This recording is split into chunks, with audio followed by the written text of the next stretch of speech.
hear a damn thing I'm saying right now. Whatever. I mean, I guess that's what I can say is whatever. No, what I was saying earlier is we are going to have a show. It's going to be fun. There's no Peter really tonight because it's pre-recorded, and we're going to definitely monitor the chat and answer any questions that you guys have during the chat. So here we go.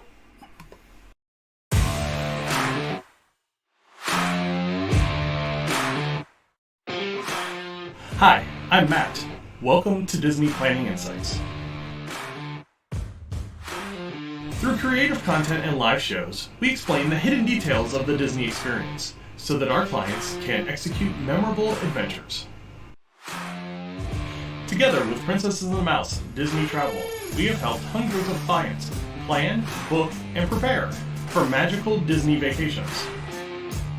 Let our experience help you avoid common planning mistakes and maximize the enjoyment on your next Disney trip.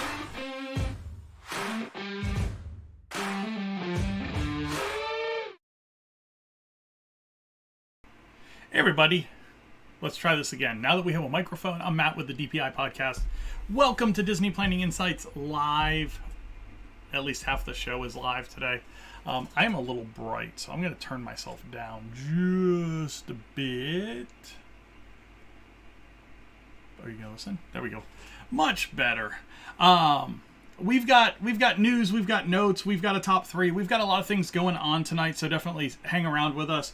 Ask any questions that you want in the chat, whether it's Disney related or not. I will be monitoring chat the whole time on Twitch, on YouTube. So definitely send anything my way that you think would be pertinent. And we've got a lot going on as far as Disney news. We had the Tron media preview day today, so we've got a lot to talk about with that, and just some other things. A big discount being released today. So yeah, let's go ahead and let's get into the news. New split timer, news recorded. Where's my solo timer? There we go. Hey, here we go. Let's get into the news this way because that makes it a little easier. All right, we got 15 minutes on the clock, and we are going to talk the news. So, Tron preview day today. We had a lot of our Twitter friends, Scott Gustin, Disney Parks blog, all that kind of stuff, all over the media day for Tron today. They released a few different things. Mainly, the big thing that they released was the gift shop coming out of Tron, what the magic shop was going to look like for the ride photo, and the pricing for the new eatery that's going to be part of that new area, Energy Bites. So, a lot of cool things. One of the retail experiences that got announced today was going to be you can build your own action figure through the Tron Identity program. So where the gift shop that was on the exit of Space Mountain is now kind of a joint gift shop between Space Mountain and Tron, and that's where this is going to be. So that was one of the cool places that you could kind of design your own iPhone cases and that kind of stuff. Now you're going to be able to design your own Tron Identity. The figure, you'll be able to give facial features and a chip that can be used to reprogram select merchandise, which the select merchandise is going to be that data disc. That they will have those light up data discs. If you know Tron and are familiar with the film franchise, all the players in the game have these big discs on their back. That's their data disc. It contains all of their information. You're going to be able to buy those and merchandise where you can clip those on, whether it be backpacks, shirts, that kind of stuff. The data discs themselves are going to be about $70. Also in this area, they announced the Energy Bites Eatery. So this is going to be a little like walk-up quick service that is going to be near Tron in Tomorrowland, and it's going to include menu items such as the digital dumplings, which are buffalo chicken, digital dumplings, beef and broccoli, strawberry isoform with strawberry ice cream mochi. Ooh, strawberry ice cream mochis. The kids might be into those. And a watermelon refresher. Lots of things on this menu. They released some of the pricing today as well. So if you want to go check some of that out, go over to the Disney Parks blog and check it out. You can go onto the Disney Parks Twitter as well. They have all the information there. The other thing that was announced today was a relatively big discount. And Peter and I have been talking about this a little bit, as far as there is a very big lull in travel to Disney this year. We're seeing it on the travel side quite a bit. And it's being amplified through all the other travel agents as well. And Disney is going to have to do something to get people to come to the parks. Now, granted, are there people there? Yeah, there's people there, but this is beyond that, as far as Disney has numbers that they need to get to be in the profitability category that they want to be in. And right now they're not. So they released another summertime discount for Disney Visa card members, and this goes up to 35% at some hotels.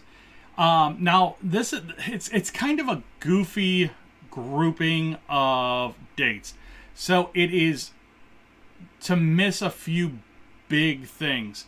The first big thing that they're trying to miss is 4th of July weekend. The second big thing that they're trying to miss is kind of the lull between the 19th and the 27th of August. And then the other thing that they're trying to end it before is D23 at Walt Disney World, which starts on the 8th of September. So this is going to go May 14th to June 24th, July 5th to August 19th, and August 27th to September 7th. It's a big chunk of the summer. And some of the hotels that are part of the 35% are going to be your big boys. Boulder Ridge Villas, Animal Kingdom Lodge, Kadini Village, Boardwalk Inn, Boardwalk Villas, Contemporary Resort, Coronado Springs, Grand Floridian. Coronado at 35% off is a huge deal. Huge deal. I think that's going to be one of those that a lot of people are going to jump on and say, hey, this is worth it. Another one, Old Key West, Riviera, Port Orleans. There's another, Port Orleans at 35% off is huge. That's a moderate resort at 35% off. That's a big discount. You're going to get those rooms around Pop Century prices. Wilderness Lodge, Saratoga Springs. So yeah, then at 30%, the cabins at Fort Wilderness, All-Star Sports, Art of Animation Resort Family Suites, Caribbean Beach, and Port Orleans Resort French Quarter. 25% All-Star Movies, All-Star Music, Art of Animation Standard Rooms, Beach Club, Pop Century, Yacht Club. 15% at the cabins at Fort Wilderness, and 10% at basically everywhere else, which are going to be mainly like the bungalows, which never get discounted. There's a 10% discount for these dates. The villas at Grand Floridian never get discounted. 10% off.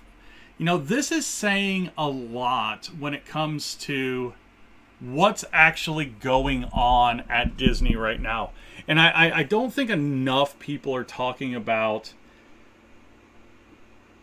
the lack of reservations through the summer right now.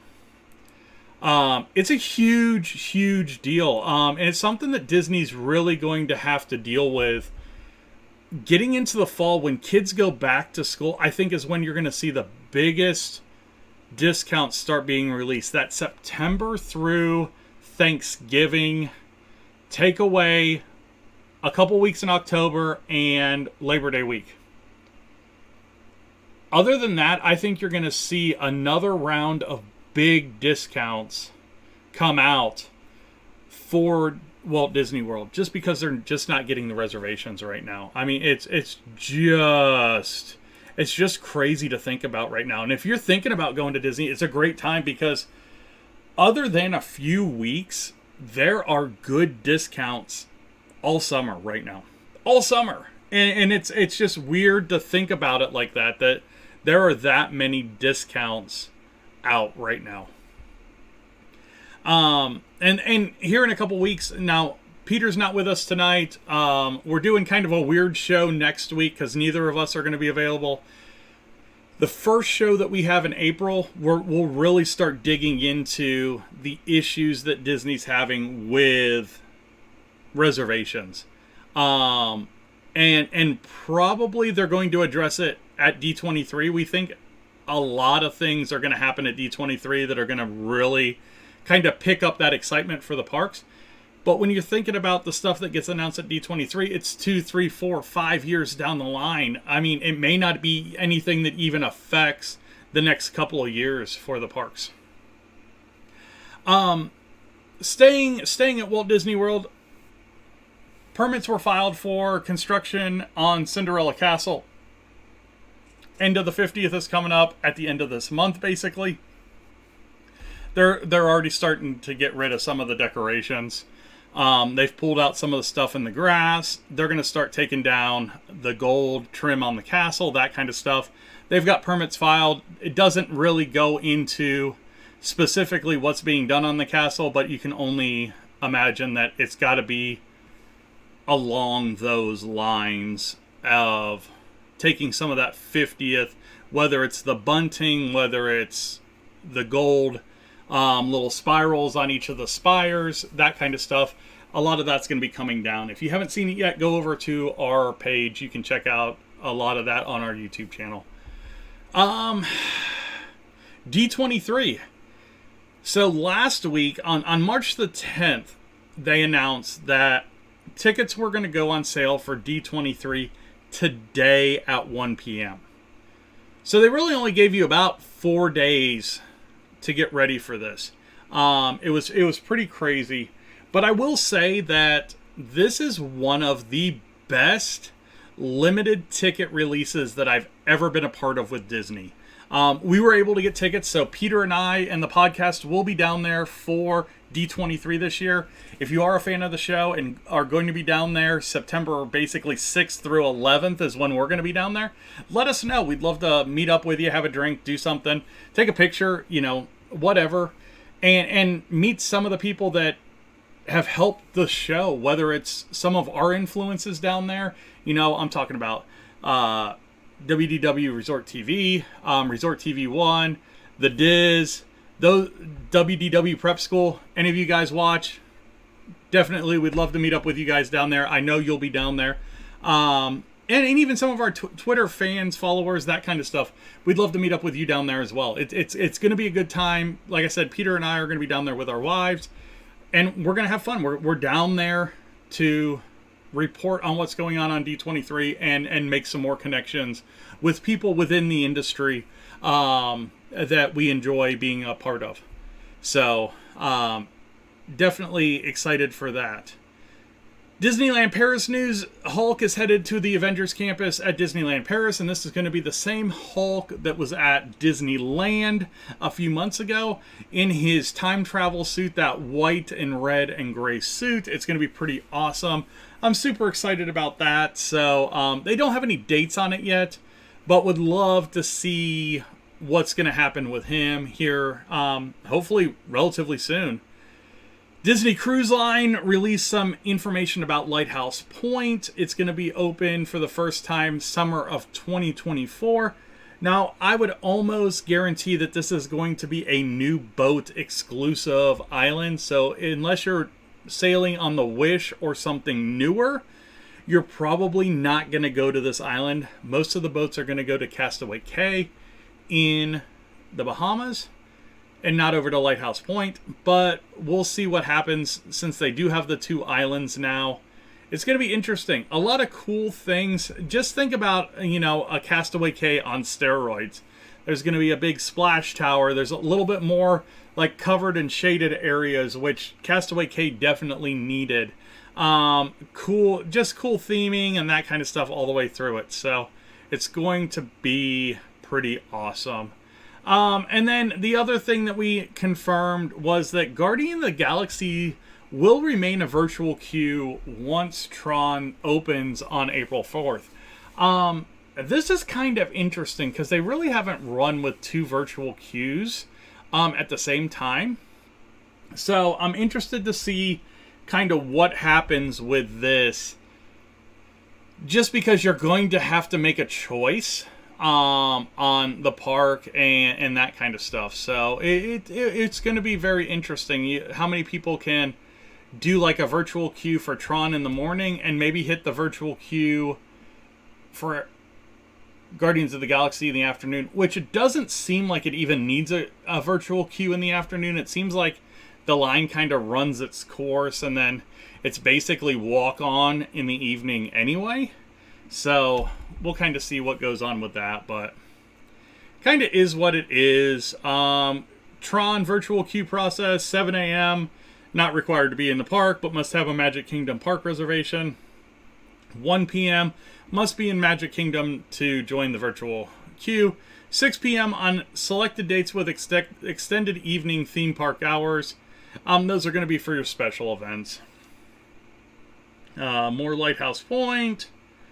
Oh, and then the Galactic Star Cruiser. The joke of Walt Disney World right now has decided that they have they're cutting cruises. Basically, they're cutting it down. Instead of doing 3 to 4 cruises a week, they're doing 2 cruises a week now, and then basically saying, oh, we're going to give huge discounts to cast members and APs and that kind of stuff. It's just dumb. Nobody wants to do this right now. It's priced out of a lot of people's price point, especially for 2 nights, basically. It's 3 days, 2 nights. It's for a family of 4 like mine, it'd be over $6,000. It's just stupid. They just keep trying to cut the cost suck out of this thing as much as possible. So it kind of sucks, but I mean, I'd love to do it, but right now I can't justify $6,000 for something that I'm moderately a fan of. You know, I like Star Wars and everything, but I'm not just a huge fan of Star Wars, so I don't know where I could actually do it and justify doing that whole experience. So it is what it is. We'll see if they bring down the price on it or anything like that, but until then, it's not anything for me. So that is your news, and that was 15 minutes, and that was pretty awesome there. So what we're going to do now is we're going to go to a little bit of pre-recorded top 3. Again, Peter and I got together last night. We recorded this. Enjoy. Business trip. The people move around. It does tingle a little bit.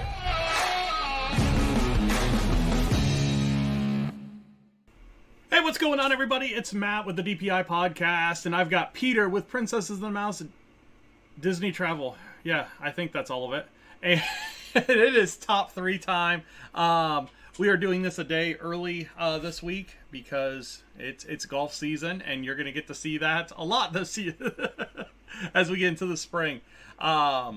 So how top 3 works is we pull out a chip from this baggie here. It has a number on the spreadsheet that I'm looking at. There's a corresponding question, comment, category that we give our top 3 answers. So if you want to be a part of this section, you can go over to the website. You'll see it down at the bottom here, or it's patmdisneytravel.wixsite.com/planning. Go up in that top right corner and you could submit your top 3 category today. Don't do it tomorrow, do it today. Yes. So what we're going to do is we're going to pull out this chip for tonight's show, and it is going to be number 16 or 91. It depends on which way you want to look at it. But there's only 25. So they don't go as high as 91. I guarantee it's 16. 16. So let's check out what number 16 is. And we are doing 16 tonight. Here we go. This is a quality Disney category. We're going to do the top 3 dark rides at Disney. So we've got, well, we don't have anything because my Stream Deck decided it wanted to go somewhere it shouldn't have. So we're going to hang here for a second while my Stream Deck decides it's going to figure itself out, and then we'll go somewhere else. There we go.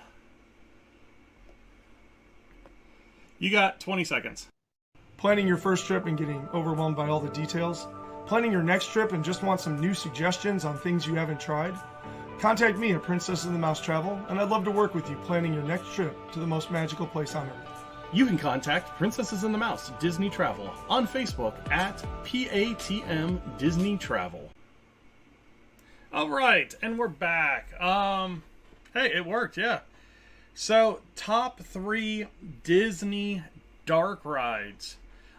This is a pretty big category because Disney is basically known for their dark rides. I mean, that's kind of what put Walt Disney on the map with the World's Fair and everything that went along with that. So, Peter, why don't you go ahead and give us your number 3 Disney dark ride? Yeah, and realistically, there's lots of rides that you can be like, it's kind of technically a dark ride. Okay, so I have my 3. I have to decide what order I want to go in so that you don't take them there. Right. Okay, so I'm going to go with a relatively new ride for my number 3, and I am going to go for Navi River Journey for my number 3.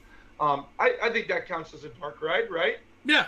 I think any of those inside boat rides, yeah. Yeah, completely enclosed in a building. You're transported to this completely different world. So I just don't think we talk about Navi River Journey on this show enough. We talk all the time about Flight of Passage and other attractions, shows, and things at Animal Kingdom. Navi River Journey really is a fantastic ride, slow-moving boat ride. It is really, really amazing in there because, as the theme fits here, the building is completely dark except you have bioluminescence all over the place and the kind of the neons of the Forest of Pandora at night. And so from glowing creatures to sort of like bioluminescent algae in the waters. And this ride is really, really visually stunning the first time that you go on it. And it really, really culminates. And what I love about this ride is the massive animatronic of the shaman of the Na'vi who is sitting there and singing, and just the lifelike nature of the animatronics is absolutely amazing. The song is incredibly catchy. You'll leave the ride, and for the next hour, you'll be like, Angai! Right? It just doesn't get enough love because it is relatively short, and the ride queue does move relatively slow because the boats are just 2 rows. So at max, they're fitting 8 people, but probably only 4 to 6 people per time. And the boats can't touch each other, so they have a locking system in the same way that Frozen does. So they just can't put a lot of boats on so that kind of leads to a little bit longer of a ride, and there are definitely more thrilling things to do, but definitely worth mention for one of my top 3 dark rides at Disney. Yeah, and that was really the introduction of this current generation of animatronics. That and Elsa in the Frozen ride were kind of the first 2 of those new style animatronics that they are now placing in parks around the world. So, Disney Plus has a remarkable I just lost the word, but yeah, they have a documentary of sort of creating that animatronic. Was the most ambitious thing they had ever done. Yeah. So, Peter's number 3, Navi River Journey. I'm going to go to Magic Kingdom. I think I'm going to pretty well stay in Magic Kingdom if things go well. So, I'm going to start with one of the OGs, and I'm going to go Carousel Progress. And, it's not necessarily a ride, but it's one of those things that Disney used their technology very well to put together an attraction that works very well, and that has worked very well for a long time. It's something that usually never has a huge queue. It is a very, I don't even want to say outdated because it is a little outdated, but it hits home with a lot of different people when you get in there, whether it's, your older generation, our parents' generation, our generation. There's kind of pieces in there that we all kind of understand and we appreciate in there. Good use of animatronics, a lot of the old style techniques for changing rooms and that kind of stuff. So just a really, really cool thing that, again, just like Navi River Journey, I just don't think it gets enough love for what it is. I mean, because that really was kind of the start for the American Adventure, the Hall of Presidents, and things like that with mass numbers of animatronics in one attraction. So my number 3 is going to be the Carousel of Progress. Let's go to our number 2s. Yeah, and I really like your number 3 there because, I kind of talked last show about the nostalgia of the 50th anniversary. And if you want to go nostalgia and Magic Kingdom, look no further than the Carousel of Progress all day, right? It literally came from the World's Fair and is now on site over here. So really, really great. I was rolling around with that in mind, so I'm glad it got mentioned here.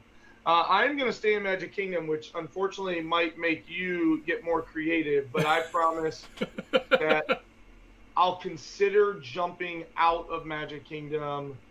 I thought about when you said you were going to stay in Magic Kingdom the whole time. I was like, well, maybe then I should just grab one at each of the other parks so that they get some love. But boy, I've got to talk about this one because it is iconic. We kind of talk about the nostalgia and all of that stuff. And so I am going to throw that my number 2 favorite dark ride is Haunted Mansion. So I absolutely love Haunted Mansion. It is just, it's macabre, but not overly spooky. But it might be a little bit too intense for younger kiddos. But then once they kind of realize that they survive through the end and they don't have to come number 1,000, then they typically warm up to it a bit more. I mean, one of the more original rides at Magic Kingdom, California over in Disneyland has a fantastic version that is very, very similar with some subtle differences, and that makes them both kind of unique on their own. But no trip to Magic Kingdom is complete to me unless I've ridden Haunted Mansion. It is just one of those rides that you enjoy it. It's fun. I can't say it's lighthearted because it's not really lighthearted. No, but you've got to be old enough to get some of the reference. Yeah, but it is just such a cool ride. And again, we just kind of talked about culmination on my last one, culminating in the graveyard scene in Haunted Mansion. You get this catchy song, you get the hitchhiking ghost. It is just a phenomenal experience and just always puts a smile on my face every time that I ride it. It's almost like you sit down in the Doom buggy and just go, yeah. So I got to mention Haunted Mansion. I apologize if that was one of the ones that you were going to talk about in Magic Kingdom, but you can get creative and maybe go find something in another park. I'm going to find something in another park because my number 2 is going to go over to Hollywood Studios, and it's going to be Mickey and Minnie's Runaway Railway. And I think whatever ride was in this building would have probably made our list because the Great Movie Ride was fantastic in its own merit. But Mickey and Minnie's Runaway Railway is just a fantastic ride for the whole family. Board a train that is conducted by Goofy and chaos ensues, and it uses a trackless technology that's similar to what is used in Rise of the Resistance. And just, it's a fun ride. You got multiple showrooms. There's, 1, 2, 3, 4. There's 6 showrooms that each have their own fun elements to them. Right? I don't know. I'm counting them. You keep talking. Yeah, I was going to say, the entrance room. You kind of go through that train tunnel, which I wouldn't call a showroom. The Western. The Carnival. I guess there's 7 showrooms. But, yeah. Yeah. The city, the ballroom, the factory, the park. Yeah. Yeah. So, But no, it's just a great ride, and each of the showrooms has its own unique element for the ride. So just a lot of fun. Each car has its individual path for the ride as well. So if you sit in a different car each time, it's a little bit different experience, which is also fun. So you can actually ride it 4 different ways and have a lot of fun with that as well. So which is really nice. So my number 2 is going to be Mickey and Minnie's Runaway Railway. Let's get on to our number 1s. And Peter, before we get to your number 1, where can people find you? Well, best place to find me is on Facebook. If you just find Princess and the Mouse Travel, you will see a picture of me and my kiddos, and I would love to talk to you there. On top of that, obviously, you can go over to our Wix site and kind of fill out the info form, and that'll get sent along to me as quickly as possible, and I'll get back to you as quickly as possible. I will say, though, on the communication side, I will get Facebook a little bit quicker, and as that kind of comes push notification to my phone, but the email, it's relying on me getting into Gmail and opening it up and seeing the form. So it might take a little bit more time, but if you prefer to communicate via email, then let's make that the first way we communicate with one another. That sounds good. Jeez. I dropped my cap. What's your number 1? Well, I mean, there's like 12 more that I want to talk about, but I will make sure, because I am sure that you're going to go back to Magic Kingdom. So I'll let you go back to Magic Kingdom with whatever you're coming back to. I am going to go and give Epcot some love. And over at Epcot, I am in between 2. So I am going to go with, I'm just going to have a very boat-themed dark ride. And I am going to say that my number 1 favorite dark ride is the Frozen Ever After. It is fantastic. I remember when we started going back to Disney, whatever it was, 8-9 years ago with the kids, I remember walking through the World Showcase and going, wait a minute, I swear there was like a boat ride in Norway. Where is it? And that's when I looked up. Oh my goodness, it's under construction right now because it's being re-outfitted for Frozen. That's going to be really cool. So fast forward to then when we went back the following year, it was done. And I remember riding that ride and just feeling awe. Awe is the only word that I can use to describe it. And the experience starts way before that, because even just in the queue, you enter into the village of Arendelle and you see some of your favorite kind of like scenery and characters and nods to different things during the movie. As you kind of work through the cobblestone streets of Arendelle, you go in to the Oaken Sauna and see the family. More than you want to sometimes. Yeah.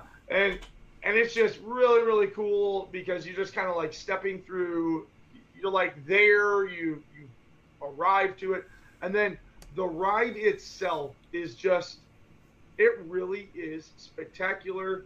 You start out, you see the trolls, you see Olaf, you see Anna and Kristoff and Sven, and it's all going great. And then, oh my goodness, you go through that door, and the way they timed up your experience with Elsa and the animatronics and the sidewalls and it is just an absolutely phenomenal ride. And I remember the first time I rode it, I remember riding the ride like this. And then just sort of getting off and being like, that was amazing. And to think that they took my childhood ride that I remembered and enjoyed and put this amazing overlay over it. The ride was exactly what I remembered, because it is. They left the track the exact same. I was like, I feel like we're going to stop and then we're going to go backwards for a little bit. And then, yep, that's exactly right. What an amazing ride, though. If you have never been on that, I always have clients go, oh, well, we're going with our kids, so we want to go to Animal Kingdom and Magic Kingdom, and I'm like, why aren't you saying Epcot? Like, why is Epcot is number one? And one of the reasons it is number one is because of Frozen Ever After. So that is my number one. Matt, I know you're going to go to Magic Kingdom, and I know that there are lots of different routes that you can take on this one. So that means I must have taken Haunted Mansion from you because you went over to Hollywood Studios. So what is your favorite dark ride at Magic Kingdom? Because you only have about 7 to choose from. I know. And I figured this was going to be your number one. So I'm glad that you kind of went away from it. But I had some backups as well. But I'm going to go with Pirates of the Caribbean. Ah, yeah, yes. I was in between those two. I was like, do I go with Frozen? Yeah, it's just so iconic. It fits the bill in so many ways when it comes to Disney. You have the smells, you have the animatronics, you have the scenery. You just have that nostalgic Disney feeling. And I mean, like you said, I could have gone a lot of different ways with this one, but Pirates of the Caribbean, and it's one of the rides that when you go from park to park to park, it is vastly different. The only two that are really very similar are Disneyland and Disneyland Paris. But past that, all of them are very, very different. So if you want to see some cool dark rides and some cool differences between the same dark ride, check out different versions of Pirates of the Caribbean. Because out there are, especially the Shanghai one. The Shanghai one is unbelievable. But the one at Magic Kingdom, fantastic. It's about a 10-minute ride. Just, again, great scenery. You have that iconic queue. Another great queue if you want to get out of the heat or the rain or something like that, because it can hold a lot of people under that canopy. And just, it moves fast. They've got 2 sets of boats going at all times. And just a great way to remember Disney. You know, when I think about our trips, I can always remember a Pirates ride. Like you can always remember a Haunted Mansion ride.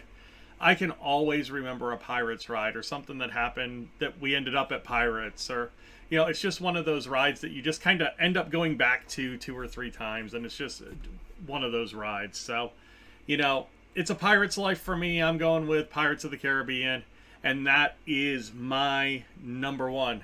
So, Peter, another great show. Thanks for joining us today. We also inadvertently did our top 3 boat rides. Yeah, for the most part. Well, I did Mickey and Minnie, so, and you did. We had a collective 3 boat rides. Yeah. So, you know, if we do a top 3 boat rides one, we're gonna have to drop Haunted Mansion, Mickey and Minnie's, and Carousel of Progress. I stayed away from the boat rides, so we're good. So let's go ahead and let's get into a client question.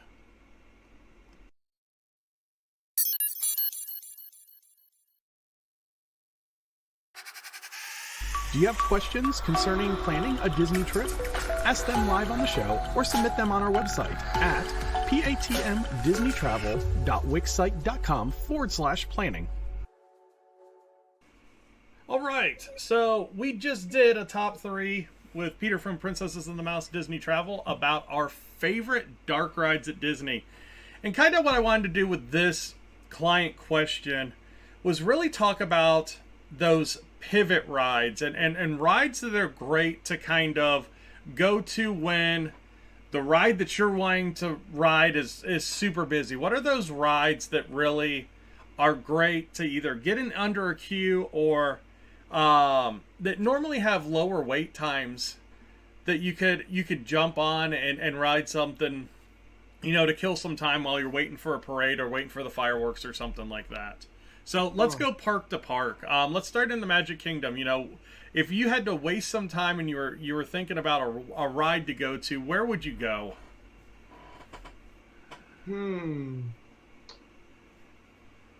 Yeah, it depends. Boy, there's several different places I can think of. So we actually just in the same episode you just got done talking about Pirates of the Caribbean, and Pirates of the Caribbean is a really, really great place, and you kind of mentioned it in the top 3.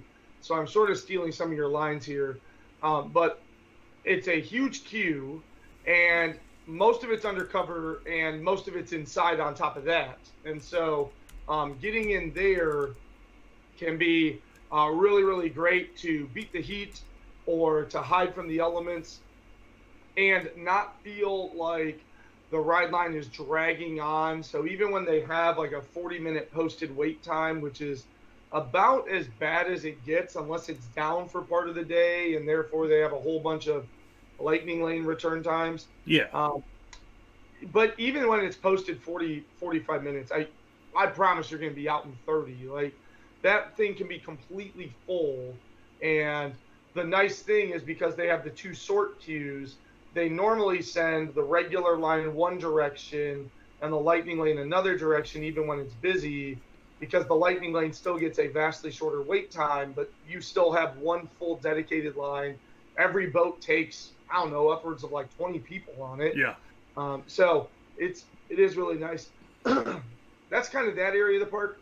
Over if let's say I'm trying to get a parade, you kind of mentioned that in the lead up, the premise, if you will, to this. I would almost do like that meet and greet with Tinkerbell. Yeah, that's a pretty good one, especially if you're waiting up front. It's a good way to kind of pass and kill the time. I was actually thinking, if I'm going to try to catch it in the hub by the castle, perhaps going over to the laugh floor is a really, really underrated thing. Or again, if you're just looking to beat the heat, gets you in.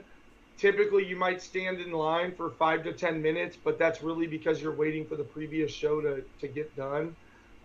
Big seating, nice air conditioned, and so we could kind of say that about just about any show. But yeah, I was kind of leaning towards the laugh floor as a great way to just kind of kill 30 minutes or so. If you're looking for something to do, it's a really, really good fallback. And then obviously there's other things like Voyage of Little Mermaid typically has a short line. Haunted Mansion's line moves relatively quick, where you could maybe pop over to there and then catch the parade in Liberty Square. So yeah, lots and lots of them. I mean, heck, you could go get in line if it's not weather you're escaping from. If you're just trying to kill 30 minutes before a parade, even when Big Thunder Mountain Railroad has a line out to the bridge, it's like a 40-minute wait. Yeah, like tops. So all right, let's move over to Epcot. Epcot for me, I think that go-to ride is going to be the Little Nemo ride, or the Finding Nemo ride. It just, again, you get inside. It's kind of up in that corner, and it's a fun little ride. Nothing spectacular. Never really commands a huge wait time. Maybe a half hour at most, but kind of can give you that heat relief or something else, as you work your way up through. I think in each one of those pavilions, the land, the sea, and Imagination, there's one ride in each one of those that you can really do that with. I mean, you got Journey into Imagination with Figment, and then Living with the Land in the Land Pavilion. They could all be great ways to do that as well. Where do you and your family go? So you the DVC lounge. No, it's all in all seriousness. Yeah, you actually hit on ours there at the end. I'm not a big fan of Nemo. I agree with you. What's great is you go into the ride queue and you're almost immediately through some automatic doors and immediately in the shade, away from the elements, in an air-conditioned building. So, and then you start working your way through the queue, right? Like that's what's really nice about Nemo. And it's a relatively long queue to where even if you want to just kind of like sit over to the side and just not get heat stroke, it's really great. You hit on R2 though. If we've got about 45 minutes to kill, for whatever the reason is, we are headed for Living with the Land. Yeah. Like, for sure. My wife is just a big fan of that ride. I'm a big fan of that ride. It's really great. I love Living with the Land is my go-to when it's raining. If it's not, just to go up to the lounge and have a soda. I love Living with the Land, especially when it's raining, because you get inside, and if you get down to Living with the Land kind of before the rest of humanity piles into that area, because we're not the only people to have this thought, you get on Living with the Land and you ride through the little pyramids, and it's just really cool when it's raining outside. Yeah. Just to kind of see the rain slapping the roof while you're looking at the fresh grown plants and the aquaculture and the all of that stuff. Like it's a fun experience, and it's a really good way to kill a little bit of time if you got to kill a little bit of time. On top of that, what's great is if you ever get caught in a storm and you're around the world showcase, almost every country has some type of a little show, a cultural celebration, or something like that. So just kind of know if you're ever on World Showcase and it just starts to downpour on you, head for the big building, because there's probably something in there to entertain you. Yeah. Whether it's, like 3 Caballeros or Frozen Ever After, or, working your way around the reflections and impressions. Just so many shows, so many things to go look at. All right, Animal Kingdom. I think Animal Kingdom's one of the harder ones, just because there are so few rides there. But I think when we're talking about, killing time per se at Animal Kingdom, we're probably looking at more the shows than we are the rides. You've got the Up bird show, and then you've got the new Finding Dory, the musical, over in the Living Wild, or what's that pavilion called now? The building. The theater? Yeah. Yeah. Yeah, something like that. But it's basically between Asia and Dino Land. It doesn't fit with much of anything. A theater on a back walkway. Theater in the Wild, I think, is what it's called. That might be it. And that's also a big area where Animal Kingdom can expand, which I think that is kind of in the works. That's their thought. That's where they're thinking with that Big Sky project. Yeah, which is the Zootopia. Yeah. All that. Yeah. Outside of Dawa Bar, where do you go? I do go to Dawa Bar. Well played. At Animal Kingdom, if I'm looking to kill a little bit of time, it's funny you mentioned the Up show, because that bird show is just fun. It's kind of similar every time, but because the birds are the actors, it's always unique in a little bit of ways. That's more of we don't target that. If we're walking by and all of a sudden we look down and go, oh, show starts in like 6 minutes. Oh, heck, like it's not even a thought. We just like, yep, let's go watch. Yeah. So I can't say that we actively go target that as a sit down spot.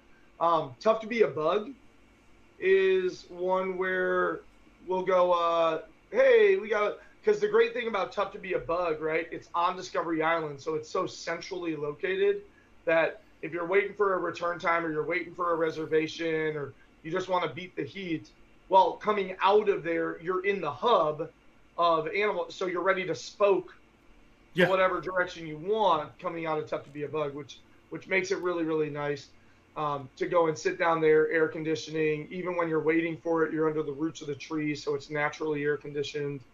The roots of the tree. On top of that, if you're just looking to kill some time, I think we would be remiss to not bring up the 2 jungle treks, the Exploration Falls and the Maharaja Jungle Trek. Obviously, that is a fantastic place to just go kind of walk through at your leisure, enjoy the animal life. There are some experiences at Animal Kingdom that you won't get anywhere else. I think of the walk-in bird aviaries in particular, where, they're straight up like flying right over your head. If you're patient and calm, they might walk right up to you. It's a pretty unique aviary experience, to say the least. So, those would be my kind of go-tos in the Animal Kingdom. All right, and let's finish out with Hollywood Studios. Hollywood Studios for us is really unique, because we usually have a plan to get out of Hollywood Studios. We're usually there to just ride a few things, and then we're probably going somewhere else. But if we were going to kill time, it's surprising, but I think that we would try and do Smuggler's Run.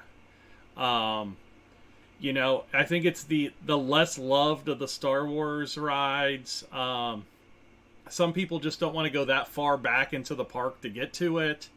So I feel like it's got its merits, especially at the end of the day. It tends to just kind of dwindle down as people start filtering up towards the front of the park. So it's a good ride to catch later in the day. And then the other thing that we would probably do is the Muppets 3D.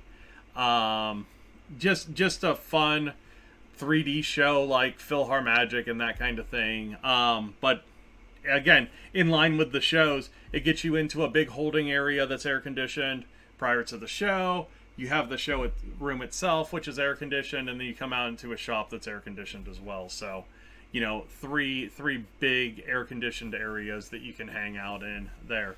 Where are you going in Hollywood Studios? If I'm just looking to kill some time, probably a Tap House. Yeah, Baseline. Yeah, at Baseline Tap House. Big fan of that place. The pretzel's fantastic. Charcuterie board's good. Not super family friendly, but ABC Commissary is just around the bend where you can grab some stuff for your kiddos as well before sitting down. Kids love the big pretzel. So if I'm just looking to hey, take a load off, sit down, unwind a little bit, I'm a big fan of Baseline. And then if I'm looking to... So let's say I'm trying to escape the rain. I'm a big fan of going and get in line for Toy Story Mania during the rain. Right, big building, big queue line. You can typically rely on the line to be a good solid 30 to 40 minutes of taking you out of that rain. Kind of similar to you, Smuggler's Run offers that same advantage because you go get in this line and you're basically undercover the entire time, slowly working your way through it. So kind of same idea for me would be Toy Story Mania. And then if I'm just looking to kill a little bit of time, boy, I am a big fan of the Frozen Ever After sing-along at Hollywood Studios. Oh, yeah. Same idea if I'm trying to escape from some rain or some heat. You sit down under cover. It is outdoors, but even just being in the cool concrete area under cover with the little ceiling fans rotating air around immediately cools you down. And then it is just, you cannot have a bad experience in the Frozen Ever After sing-along. You really can't. So it is by far worth the 45 minutes-ish you're going to kill from getting in line to getting seated to watching the show.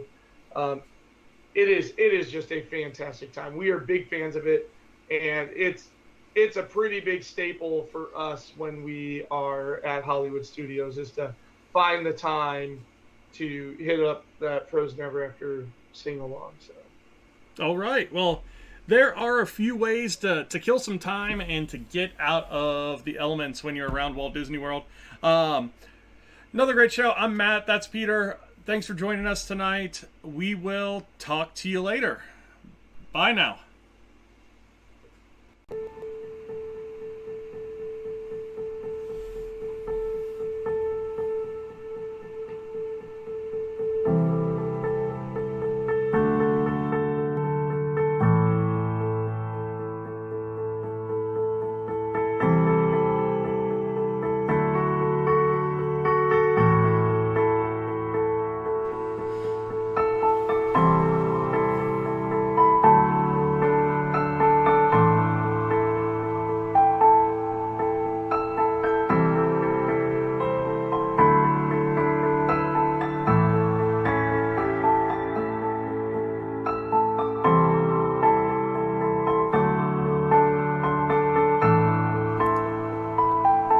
Apparently, it's hard to hear me, so this is pretty good time to check out our social media accounts.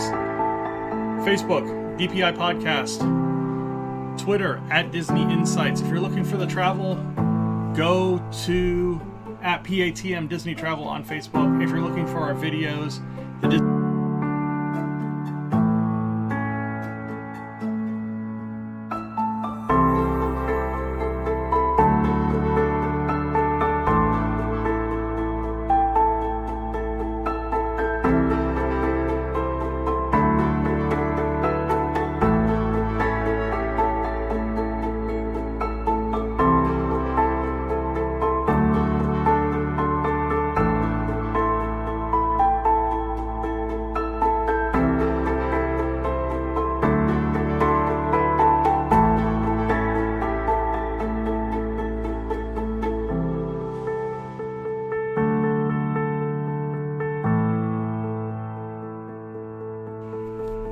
Thank you very much for joining us. Like, subscribe, share, do all those fun things. Help us grow.